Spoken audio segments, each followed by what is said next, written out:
अब देखिए, पर्यावरण का अर्थ एवं परिभाषा, meaning of definition of environment. चलिए देखते हैं। पर्यावरण का शाब्दिक अर्थ है संपूर्ण आवरण। वर्तमान में इस शब्द का प्रयोग अनेक क्षेत्रों में किया जा रहा है। उनमें से दो क्षेत्र हैं, एक प्राकृतिक और दूसरा समाज।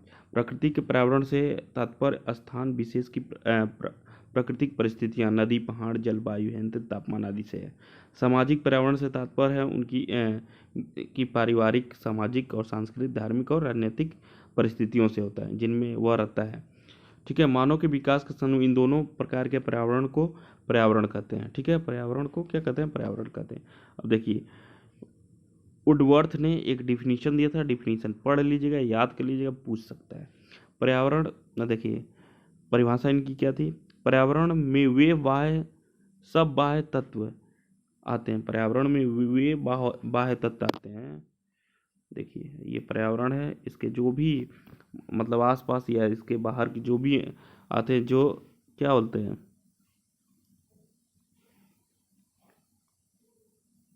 देखिए, पर्यावरण में वे सब बाह्य तत्व आते हैं जिन्होंने व्यक्ति का जीवन आरंभ करने के समय से प्रभावित किया है। आरंभ करने के समय से ही प्रभावित किया। जब व्यक्ति जीवन अपना जीना शुरू कर देता है तभी से उसको प्रभावित करता है, उसी क्या कहेंगे? पर्यावरण कहेंगे। अब देखिए, दूसरा डिफिनीशन बोरिंग, लैंगफील्ड और वेल्ड का था। पैतृकों के अतिरिक्त व्यक्ति को प्रभावित करने वाले सभी तत्व उनके पर्यावरण हैं, उनके पर्यावरण है। ठीक है, ये दो डिफिनीशन देख लीजिएगा, ज़्यादा है और लिखने का काम भी आएगा, 15 नंबर का आपको क्वेश्चन भी आता है ना, इसलिए। अब देखिए, पर्यावरण संबंधी अध्ययन एवं प्रयोग। अब देखिए, पहला प्रयोग किस पे किया गया था? जुड़वा बच्चों पर प्रयोग किया था। किसने किया था? न्यूमैन और फ्रीमैन ने किया था। न्यूमैन और फ्रीमैन और होलजिंगर ने 20 जुड़वा बच्चों को अलग अलग पर्यावरण में रखकर उनके विकास का अध्ययन किया। एक जोड़े के एक बच्चे को गांव के एक फार्म पर रखा तथा दूसरे को नगर के एक बुद्धिमान व्यक्ति के पास रखा। इनमें से गांव में रखे बच्चे क्या होगी? बुद्धि का विकास अपेक्षाकृत कम हुआ। वह चिंतित भी अधिक रहता था, उसका व्यवहार भी अच्छा नहीं था। इसके विपरीत शहर में रखे गया बच्चा बुद्धि का विकास अपेक्षाकृत अधिक हुआ। वह चिंताग्रस्त भी कम था और उसका व्यवहार भी ठीक था। इससे उन्होंने यह निष्कर्ष निकाला कि समान वंशानुक्रम के बच्चों की भी जैसा पर्यावरण मिलता है उसका विकास वैसा ही होता है। तो इस पर क्या पर्यावरण का प्रभाव पड़ रहा है? कैंडोल का अध्ययन। कैंडोल ने फ्रांस के 552 प्रसिद्ध वैज्ञानिकों का अध्ययन किया। ये पूछ लेगा कैंडोल ने किस पे, कहाँ के बच्चों पे अध्ययन किया, तो ये लिखना पड़ेगा आपको, मतलब देख लीजिएगा आप। कैंडोल ने फ्रांस के 532 प्रसिद्ध विद्वानों का अध्ययन कर उसने पाया कि इन सभी विद्वानों के परिवार के सदस्य शिक्षित और योग्य थे। उन्हें अपने सभी सुविधाएं प्राप्त थी। इन्हें अपने विकास के लिए सभी सुविधाएं प्राप्त थी, जिससे उनमें मानव के विकास में पर्यावरण का विशेष महत्व है। अब देखिए, टर्मैन और मेरिल का अध्ययन। इन्होंने अपने अध्ययन में पाया कि बच्चों की बुद्धिलब्धि पर उनके माता पिता की सामाजिक एवं आर्थिक स्थिति का प्रभाव पड़ता है। उच्च सामाजिक एवं आर्थिक स्थिति के स्त्री पुरुषों की संतानें अधिक बुद्धिमान होती हैं या बुद्धिलब्धि अधिक होती है। अखिल भारतीय आयुर्वेद संस्थान दिल्ली का अध्ययन। इस संस्थान के विशेषज्ञों ने पाया कि अच्छे वातावरण में योगाभ्यास द्वारा, मतलब अगर हम योग करते हैं, हिंदन करते हैं, तो हमारी क्या 10 से 40 मतलब 10 से 40 तक की बुद्धि लब्धि बढ़ सकती है। ठीक है, मतलब 10 से 40 नंबर तक बुद्धि मतलब बढ़ सकती है। अगर परसेंटेज में लिया जाए 10 से 40%, लेकिन परसेंटेज में नहीं, ये क्या होगा, 10 से 40 तक की बुद्धि बढ़ा सकते हैं। फ्रीमैन का प्रयोग। फ्रीमैन ने 71 बच्चों की जिनकी बुद्धिलब्धि का मध्यमान 101.4 था, मतलब मीन एवरेज, उच्च पर्यावरण में रखा, मतलब इनको अच्छी जगह रखा, अच्छा खाना दिया, अच्छे इन्वायरमेंट दिए, ठीक है, अच्छी शिक्षा दी, तो इसने पाया कि इनकी बुद्धिलब्धि है 10 तक बढ़ गई। पहले बुद्धिलब्धि अगर 90 थी 100 हो गई, अगर 100 थी तो 120 हो गई। ठीक। फ्रांज बोन्स का अध्ययन। फ्रांज बोन्स ने उदाहरणों से द्वारा स्पष्ट किया कि मनुष्य को जिस प्रकार का प्राकृतिक पर्यावरण में रखा रहता है उसका विकास उसी के अनुकूल होता है, यहाँ तक कि उसके प्रजाति लक्षण भी बदल जाते हैं। जैसा मतलब अगर एक घर में मतलब बुद्धिमान बच्चा है अगर, ठीक है। अगर घर में 2-4 बुद्धिमान है तो तीसरा चौथा भी बुद्धिमान ही हो जाते हैं, क्योंकि क्या मिलता है उनके तरह इन्वायरमेंट वैसा ही मिल जाता है, जिससे वो भी पढ़ने लगते हैं, आगे बढ़ने की जिज्ञासा उत्पन्न हो जाती है। चलिए, भेड़िए द्वारा पाले गए बच्चों का अध्ययन। संसार में भेड़ियों द्वारा मनुष्य के बच्चों को उठाकर ले जाना तथा उन्हें आसपास रखकर अपने पास रखकर पाले जाने की घटनाएं सामने आई थी। भारत में ये घटना ऐसे ही घटी थी। ठीक है। लखनऊ में बलराम हॉस्पिटल में उस बच्चे को रखा गया था। फिर उसको धीरे धीरे भाषाएं सिखाई गई, बोलना सिखाया गया। कुछ दिन तक जिंदा था, लेकिन बाद में वो मर गया। तो इससे ये पता चला मतलब क्या, पर्यावरण का इफेक्ट पड़ता है। मानव विकास को प्रभावित करने वाले कारक। मानव विकास को मूल रूप से उसका वंशानुक्रम और पर्यावरण पर निर्भर करता है। मतलब मानव का जो विकास है मूल रूप से किस पर निर्भर, वंशानुक्रम और पर्यावरण पर निर्भर करता है। इसलिए उनके विकास के कारकों को 2 भागों में विभाजित किया गया, वंशानुक्रमिकीय कारक और पर्यावरणीय कारक, जिसका वर्णन संक्षेप में। मानव विकास के वंशानुक्रमीय कारक। मानव विकास के वंशानुक्रमिक कारकों का मुख्य कारक था प्रजाति एवं दादा दादी। यह देखा कि क्या मानव के विकास में प्रजाति का बड़ा प्रभाव पड़ता है। अमेरिका में 2 प्रजाति पाई जाती है, एक काली एक गोरी। ठीक है। काली प्रजाति में हमेशा बच्चे काले ही होंगे, मतलब एक पीढ़ी दूसरे पीढ़ी में स्थानांतरण होता रहेगा। गोरे में गोरे ही होंगे। ठीक है। रंग रूप उन्हीं की जैसा एक समान होगा, काले वाले में काले की तरह समान होगा। ठीक है। अब ये तो अलग हो गया, एक काला माता और गोरा पिता, बच्चे थोड़ा डिफरेंट होंगे ही होंगे। तो ये क्या हो रहा है, वंशानुक्रम का प्रभाव पड़ता है। ठीक है। माता पिता, पेरेंट्स। यह देखा कि अधिकतर बच्चे अपने माता पिता के रंग रखा, मतलब जैसा माता पिता है वैसे ही बच्चे भी होते हैं। ठीक है। या दादा दादी जैसे होते हैं, कुछ मतलब हद तक उनकी क्या होती है, पेरेंट्स से मिलता जुलता है। पैतृक जिन्स। जिन वैज्ञानिकों स्पष्ट किया पैतृक गुण एक पीढ़ी से दूसरी पीढ़ी में और इसलिए भिन्न भिन्न प्रजातियों के लोगों में रंग रूप आकार भिन्न भिन्न होती है, परंतु देखा जाता है कि एक ही माता पिता की संतान कुछ भिन्न। तो देखिए, ये सही कहा गया है, पैतृक गुण ट्रांसफ़र तो होगा ही होगा। ठीक है। लेकिन उसमें भी वेरिएशन होता है। मान लीजिए एक ही पिता के 3 संतान हैं, तो उनमें कलर कद हेन तेन में डिफरेंस हो ही जाता है। ठीक है। तो ये क्या कर रहा है, बच्चे की लिंग रंग लंबाई मोटाई पैतृक द्वारा निर्भर करती है। ठीक है। नलिका विहीन ग्रंथियां, इसको थोड़ा विस्तार से पढ़ेंगे, आज क्वेश्चन आ सकता है। मानव शरीर के अन्य 2 प्रकार की ग्रंथियां होती है, एक नलिका, ठीक है, डक्टलेस ग्लैंड्स बोलते हैं। नलिका ग्रंथियां जो अपने अंदर तैयार किए हुए तरल पदार्थों को नलिकाओं द्वारा शरीर के विभिन्न अंगों तक पहुंचाती हैं, जैसे अश्रु ग्रंथि हो गया। ठीक है। दूसरी नलिका विहीन ग्रंथियां जो अपने अंदर पैदा होने वाले तरल पदार्थों को सीधे रक्त में छोड़ती है, जैसे प्यूटरी ग्रंथि। मानव के विकास में इन ग्रंथियों से निकलने वाले तरल पदार्थों हार्मोन्स का बड़ा प्रभाव होता है। प्यूटरिट प्यूटरी प्यूटरिट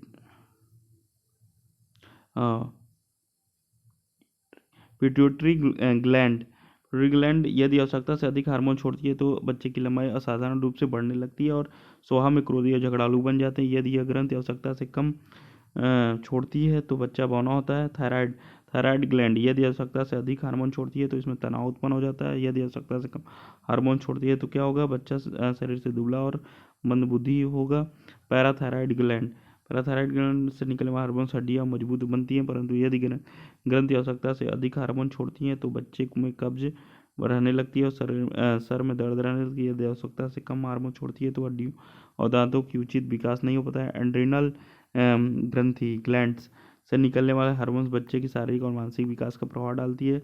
ये ग्रंथियां आवश्यकता से अधिक हार्मोन छोड़ती हैं तो बच्चे रक्तचाप बढ़ जाता है। यदि कम हार्मोन्स छोड़ती हैं तो बच्चे में रक्तचाप कम हो जाता है। कम तथा जनन ग्रंथियां भी होती हैं, ग्लैंड भी होता है, छोड़ देते हैं उसको। अब देखिए, बुद्धि इंटेलिजेंस क्या होता है। मनोवैज्ञानिकों के अनुसार बुद्धि जन्मजात होती है, कुछ सीमा तक इसे बढ़ाई बात सही है कि क्योंकि यह पैतृक पर निर्भर करती है। मनुष्य का मानसिक विकास तो मूलतः उस पर ही निर्भर करता है। इसके अतिरिक्त बुद्धि उसके संवेगात्मक, सामाजिक और नैतिकता विकास को भी प्रभावित करता है। चलिए आगे देखते हैं। और देखिए, अब मानव विकास में वंशानुक्रमीय कारकों का प्रभाव क्या हो रहा है। वंशानुक्रम की प्रक्रिया से स्पष्ट कि बच्चे के लिंग, स्वास्थ्य, रंग, रूप, बुद्धि आदि उसके निर्धारण के लिए पैतृक जीन्स होते हैं। जन्म लेने से पहले, जन्म लेने के बाद उसके किसी भी प्रकार की विकास में उसका आधारभूत भूमिका होती है। अब देखिए, शारीरिक विकास पर प्रभाव पड़ता है। शरीर वैज्ञानिकों ने स्पष्ट किया कि गर्भधारण के समय स्त्री पुरुष के शरीर संबंधी जिस प्रकार की पैतृकों का संयोग होता है, बच्चे के शरीर का विकास तद अनुकूल ही होता है। मतलब लिंग, आकार, प्रकार, मोटाई, चौड़ाई, रंग, रूप, आंख, नाक आदि पैतृक ही शारीरिक रोगों को एक पीढ़ी से दूसरे पीढ़ी में स्थानांतरण करते हैं। अब देखिए, मानव विकास पर प्रभाव क्लीन वर्ग के अनुसार बुद्धि प्रजाति पर निर्भर करती है। वंशानुक्रम संबंधी जितने भी अध्ययन एवं प्रयोग किए गए, इससे स्पष्ट होता है कि बुद्धिमान माता पिता के अधिकतर बच्चे बुद्धिमान होते हैं, कम बुद्धि के माता पिता के अधिकतर बच्चे कम बुद्धि वाले होते हैं। जो इसके अपवाद होते हैं, इसका कारण प्रजाति या पूर्वज ही होते हैं और बुद्धि पर निर्भर करती है मानसिक शक्तियाँ, स्मरण, कल्पना, तर्क। अब देखिए, संवेगात्मक विकास पर प्रभाव मैकडूगल के अनुसार मनुष्य में कुछ संवेगात्मक जन्मजात होते हैं, उनकी तीव्रता भिन्न भिन्न मनुष्यों पर भिन्न भिन्न होती है। सच बात यह है कि मनुष्य उसकी शारीरिक और मानसिक मस्तिष्क पर निर्भर करती है। अब देखिए, सामाजिक विकास का प्रभाव मैकडूगल के अनुसार मनुष्य के सामूहिकता की मूल प्रवृत्ति होती है उसे समूह में रहने के लिए प्रेरित करती है। स्वभाव पर प्रभाव मनुष्य का स्वभाव उसके संवेगात्मक एवं सामाजिक विकास पर निर्भर करता है और संवेगात्मक एवं सामाजिक विकास बहुत कुछ निर्भर करता है वंशानुक्रम पर। चरित्र के विकास पर प्रभाव डगडेल ने चरित्रहीन जीव के वंश के अध्ययन के आधार पर यह निष्कर्ष निकाला, मनुष्य का चारित्रिक विकास भी उसके वंशानुक्रम पर निर्भर करता है। योग्यता के विकास पर प्रभाव गाल्टन ने कुछ योग्य व्यक्तियों, न्यायाधीशों, राजनीतिज्ञों, सैनिकों, पदाधिकारियों, साहित्यकारों और वैज्ञानिकों के अध्ययन के बाद यह पाया कि उनके वंशों के व्यक्तियों में इनकी योग्यताओं का विकास अधिक हुआ है। कैटिल ने अपने अध्ययन और प्रयोगों के आधार पर यह स्पष्ट किया कि मनुष्य की व्यावसायिक योग्यता का विकास भी उसके वंशानुक्रम पर निर्भर करता है। चलिए ये देख लेते हैं, मानव विकास में पर्यावरण के कारक। मानव विकास में पर्यावरण के कारकों का घटक पहला था प्राकृतिक पर्यावरण, नेचुरल एनवायरनमेंट।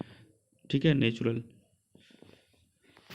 जैसे शुद्ध प्रकाश, शुद्ध हवा आदि मिलेगा तो क्या होगा, मानव का विकास भी अच्छे से होगा।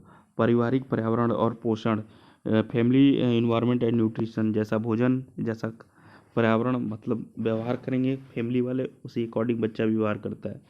शुद्ध खाना मिलेगा तो शरीर स्वस्थ रहेगा, इसका मतलब इसका न्यूट्रिशन और फैमिली एनवायरनमेंट पे क्या होता है, मानव की जो ह्यूमन डेवलपमेंट का प्रभाव पड़ता है। अब चलिए, सामाजिक पर्यावरण, सोशल एनवायरनमेंट, मतलब आसपास जैसे लोग होंगे उसी अकॉर्डिंग बच्चा भी ढल जाता है। ठीक है। शिक्षा एजुकेशन, अच्छे से पढ़ाएंगे तो अच्छा पढ़ेगा, अच्छे कॉलेज में डालेंगे, अच्छे बच्चे मिलेंगे तो अच्छा होगा। ठीक है, मतलब अपने समूह के समान ही होगा, जैसा समूह होगा वैसा ही होगा, इसलिए एजुकेशन अच्छी होनी चाहिए। बालक के विकास में पर्यावरण के कारकों का हेवार्ड के अनुसार वंशानुक्रम कारक जो गुण प्राप्त होते हैं वे परिवर्तनशील होते हैं, उसमें पर्यावरण के अनुसार परिवर्तन होता है। और व्यवहारिक बात, मनोवैज्ञानिक वाटसन ने तो, अब देखिए वाटसन का ये कथन बहुत इंपॉर्टेंट है, इसको याद रखिएगा, बहुत बार कई बार पूछ लेता है ये। वाटसन ने मतलब यह यहाँ तक दावा किया है, क्या दावा किया है, मुझे नवजात शिशु दे दो। वाटसन ने क्या कहा, मुझे नवजात शिशु दे दो, मैं उसे डॉक्टर, वकील, चोर या जो भी चाहूँ बना सकता हूँ। यह बालक के विकास में पर्यावरण के प्रभाव का क्रमबद्ध वर्णन प्रस्तुत करता है, मतलब वो जो चाह रहे हैं साहब वही बनाएंगे। तो ये लाइन याद रखिए, मुझे नवजात शिशु दे दो, मैं उसे डॉक्टर, वकील, चोर या जो भी चाहूँ वह बना सकता हूँ। ये किसका कथन है, वाटसन का, याद रखिएगा, ये तो भूलिएगा मत, बहुत इंपॉर्टेंट है ये। देखिए, शारीरिक विकास का प्रभाव, हम जानते हैं कि गर्भावस्था में बच्चे के लिंग और रंग रूप निर्धारण उसके माता पिता के पैतृक, ठीक है, जिन्स करते हैं, पितृक बोलते हैं उसको, सॉरी, कौन करते हैं, जिन्स करते हैं, परंतु उसका स्वास्थ्य उसे माँ से प्राप्त तत्वों पर निर्भर करता है, वो क्या खाती पीती है। मानसिक विकास पर प्रभाव पड़ेगा, संवेगात्मक विकास, मानसिक विकास क्या होगा, सोचने की, कल्पना करने की, तर्क करने की, इन सब गुण क्या हैं, मानसिक विकास के हैं। ठीक है, ये सब अच्छे होंगे तो अच्छा ही होगा। संवेगात्मक विकास पर प्रभाव भी पड़ेगा, प्रेम, क्रोध, दोष, झगड़ा, लू, हेन तेन जो भी प्रवृत्ति है इसको बोलते हैं संवेगात्मक। संवेदनशील, सामाजिक विकास, सामाजिक में कैसे रहता है, खाता है, पीता है, उठता है, बैठता है, किस ठीक है, उसके व्यवहार में जो कैसा बोलता है, ये सब क्या आएंगे, सामाजिक विकास में प्रभाव आएंगे। व्यक्तित्व के निर्माण पर प्रभाव। अब व्यक्तित्व के निर्माण पर प्रभाव तो पड़ेगा ही, कैसा हमारा व्यक्तित्व हो रहा है, ठीक है, उस पर प्रभाव तो पड़ेगा ही। चरित्र निर्माण प्रभाव, मतलब हम अपने अंदर विश्वास, मूल्यों, मतलब सत्य बोल रहा है, असत्य बोल रहा है, ठीक है, मतलब चरित्र उसका कैसा है, कैसे बैठता है, कैसे उठता है, ये सब भी चरित्र में ही आएंगे। विभिन्न योग्यताओं का विकास पर प्रभाव, ये भी पड़ा है, ठीक है, विभिन्न योग्यताओं पर विकास प्रभाव। अब देखिए विकास, बालक के विकास में वंशानुक्रम और पर्यावरण का सापेक्षिक महत्व, relative importance of the heredity and environment in the development of child, ये इंपॉर्टेंट है।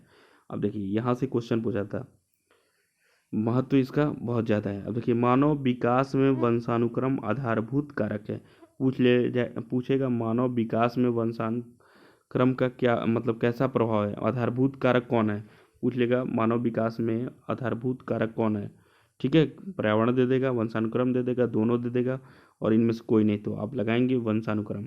तो देखिए मानव विकास में वंशानुक्रम आधारभूत कारक है और पर्यावरण साधक रूप कारक है, ठीक है। मनुष्य में जन्म से कुछ शक्तियाँ लेकर पैदा होता है, उन्हें ही वंशानुक्रम कहते हैं। और जिस प्रवृत्ति में सामाजिक पर्यावरण में वो रहता है, उसके विकास के लिए जिन साधनों को जुटाता है, उससे उसका पर्यावरण कहते हैं, ठीक है। देखिए मैकाइवर व पेज के अनुसार जीवन के सभी गुण वंशानुक्रम में है, परंतु उन गुणों का प्रकट होना पर्यावरण पर निर्भर करता है। तो ये भी लाइन देख लीजिएगा, 2-3 बार सुन लीजिएगा। जीवन के सभी गुण वंशानुक्रम में है, परंतु इन गुणों का प्रकट होना पर्यावरण पर निर्भर करता है। मानव विकास का वंशानुक्रम और पर्यावरण की अंतःक्रिया का परिणाम होता है। जो मानव विकास है वंशानुक्रम और पर्यावरण की अंतःक्रिया का परिणाम है। इनमें दोनों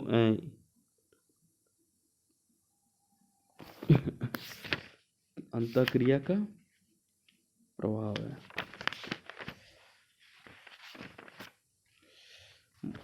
अंतःक्रिया का दो मत नहीं है कि मनुष्य जन्म में कुछ शक्तियाँ लेकर पैदा होता है, उनमें दो मत नहीं है कि उनका विकास उसी दिशा में होता है, पर्यावरण जैसा पर्यावरण होता है, ठीक है। अब मोर्स और विंगो के शब्दों में, मोरस एंड विंगो के शब्दों में मानव व्यवहार का प्रत्येक विशेषता वंशानुक्रम और पर्यावरण की अंतःक्रिया का परिणाम है। थोड़ा इसे भी ध्यान दीजिएगा, पूछेगा नहीं लेकिन पढ़ लीजिएगा एक बार। मानव विकास वंशानुक्रम एवं पर्यावरण का गुणनफल है, ये जरूर पढ़ लीजिए, ये लाइन बहुत इंपॉर्टेंट है। गुणनफल पूछ देगा कैसा है, तो गुणनफल है, मानव विकास वंशानुक्रम एवं पर्यावरण का गुणनफल है। अब देखिए वुडवर्थ और मार्क्यूस के अनुसार वंशानुक्रम और पर्यावरण का योग नहीं अपितु दोनों का गुणनफल होता है, ठीक है। व्यक्ति वंशानुक्रम गुणे पर्यावरण।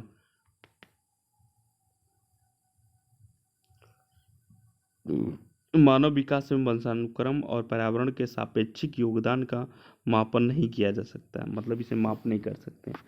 अब देखिए वुडवर्थ ने क्या कहा है, थोड़ा आगे, मानव विकास में वंशानुक्रम में पर्यावरण के सापेक्ष योगदान का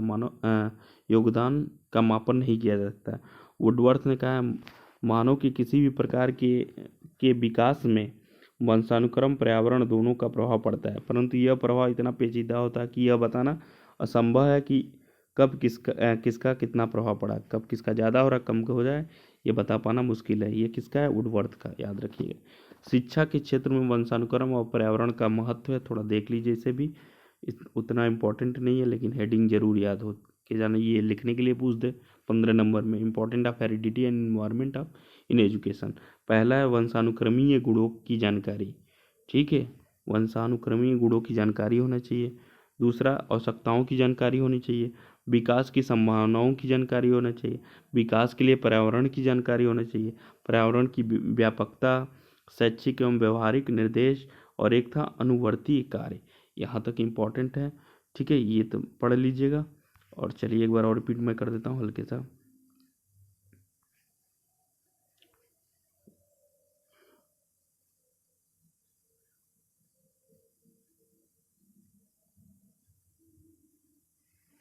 अब देखिए पहले हमने पढ़ा मानव विकास के कारक दो होते हैं, वंशानुक्रम और दूसरा पर्यावरण। वंशानुक्रम का अर्थ पढ़ा, परिभाषा पढ़ा। माता पिता की पहला पढ़ा जेम्स ड्रेवर का, दूसरा पढ़ा पीटरसन का। माता पिता की शारीरिक और मानसिक विशेषताओं का संतानों में हस्तांतरण वंशानुक्रम होता है, जेम्स ड्रेवर का है। पीटरसन व्यक्ति अपने माता पिता के माध्यम से पूर्वजों की जो भी विशेषताएं प्राप्त करता है उसे वंशानुक्रम कहते हैं। आगे हमने पढ़ा वंशानुक्रम के सिद्धांत। पहला पढ़ा हम लोग गाल्टन का जीव संख्यायिकी सिद्धांत, गाल्टन से बायोमेट्री थ्योरी पढ़े। दूसरा हम लोग इसका पढ़े थे बीजमैन का बीजकोष की निरंतरता का सिद्धांत, Weismann theory of continuity of germ plasm का थियरी पढ़े थे, जर्म प्लाज्म का।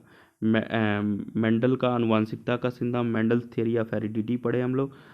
देखिए अगला हम लोग चौथा पढ़े थे विकासवाद का सिद्धांत, थियरी ऑफ इवोल्यूशन, इवोल्यूशन पढ़े थे। पांचवा डार्विन का पढ़े थे।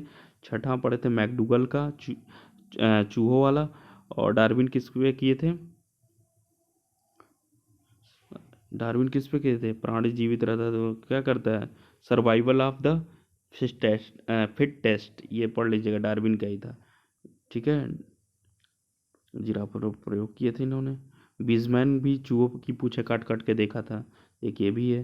अब वंशानुक्रम के नियम पढ़े थे हम लोग, समानता का नियम, law of resemblance, resemblance, law of variation, विभिन्नता का नियम, समानता का नियम, प्रत्यागम का नियम, लॉ ऑफ रिग्रेशन। ठीक है, वंशानुक्रम का प्रक्रिया एवं यांत्रिकी, process of mechanism of heredity थोड़ा देखा गया था हम लोग। चलिए आगे क्या देखे थे? वंशानुक्रम संबंधित अध्ययन एवं प्रयोग देखे थे। पहला था फ्रांसिस गाल्टन का था, दूसरा था डॉक्टर ए विंसिप का था, तीसरा था गोडार्ड का था और चौथा था डगडेल का, स्ट्रॉब्रूक का था और पांचवा था जुड़वा बच्चों का अध्ययन। चलिए पर्यावरण अर्थ और परिभाषा देखा गया था। पहला हम लोग वुडवर्थ की डिफिनीशन देखे थे। पर्यावरण वे सब वाह्य तत्व आते हैं जिन्होंने व्यक्ति का जीवन आरंभ करने के समय से प्रभावित किया है। दूसरा पढ़े थे बोरिंग, लैंग, फील्ड और वेल्ड का एक डिफिनीशन पढ़े थे। पैतृकों की अतिरिक्त व्यक्ति को प्रभावित करने वाले सभी तत्व उसके पर्यावरण होते हैं। The environment is everything that effect the individual except his sense. और उसके बाद हम लोग पर्यावरण संबंधी अध्ययन के प्रयोग पढ़े थे। जुड़वा बच्चों का प्रयोग न्यूमैन और फीमैन और होल्डिंगर ने किया था 20 बच्चों पे।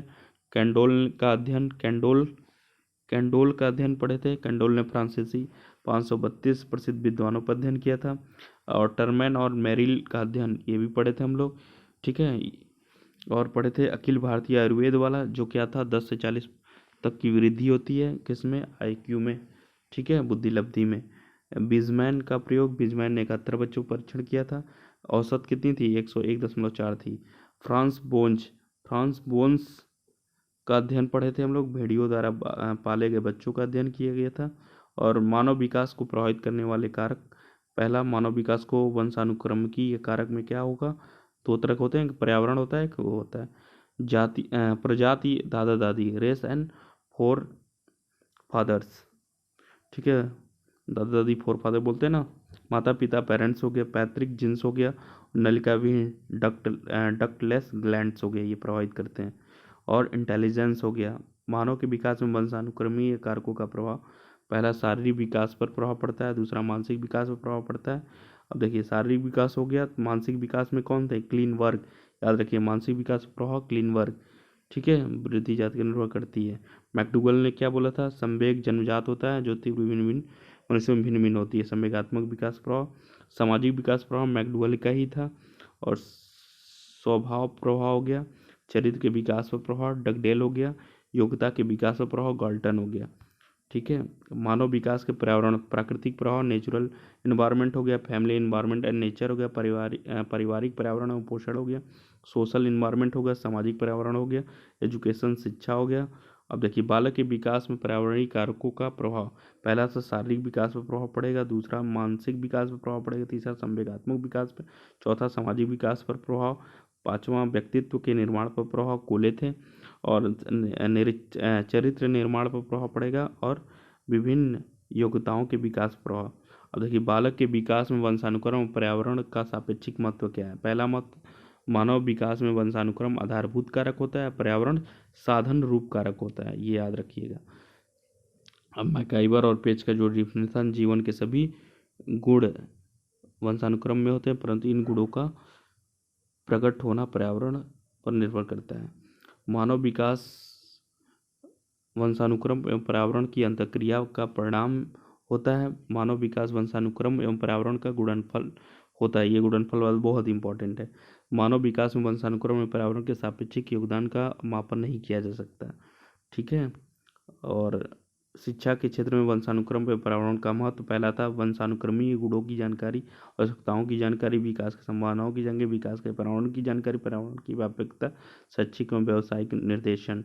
मानव विकास को समझने के लिए ये सब नहीं पढ़ना है, कुछ क्वेश्चन देख लेते हैं। पहला देखिए, वंशानुक्रम के मूल वाहक क्या होते हैं। पितृक होते हैं, जीन्स बोलते हैं इसको, क्या बोलते हैं, जीन्स बोलते हैं। गुणसूत्र कितने होते हैं, 23 होते हैं। 23 किस में, 23 इनमें, ठीक है। 23 जोड़ी होते हैं, यानी 46 होते हैं, ठीक है। और जिसमें लास्ट वाला 23वां जो होता है, मम्मी का XX, पापा का XY। मानव विकास का आधारभूत कारक क्या है। आधारभूत कारक क्या होगा, वंशानुक्रम।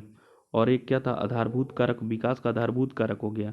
एक क्या था, दूसरा क्या था, चलिए देखते हैं। दूसरा पर्यावरण का साधन रूप कारक है, दूसरा क्या, साधन रूप कारक है। तो यहाँ से 2 क्वेश्चन बन गए ऐसे ही, ठीक है। तो मानव विकास का आधारभूत कारक वंशानुक्रम और साधन वाला कारक क्या हो जाएगा, साधन रूप कारक पर्यावरण हो जाएगा। मानव के विकास में सर्वाधिक भूमिका किसकी होती है, वंशानुक्रम और पर्यावरण की। ये 4 ऑब्जेक्टिव क्वेश्चन है, ये भी देख लीजिएगा। और भी अगर मिले तो जहाँ से भी वहाँ से देख लीजिएगा।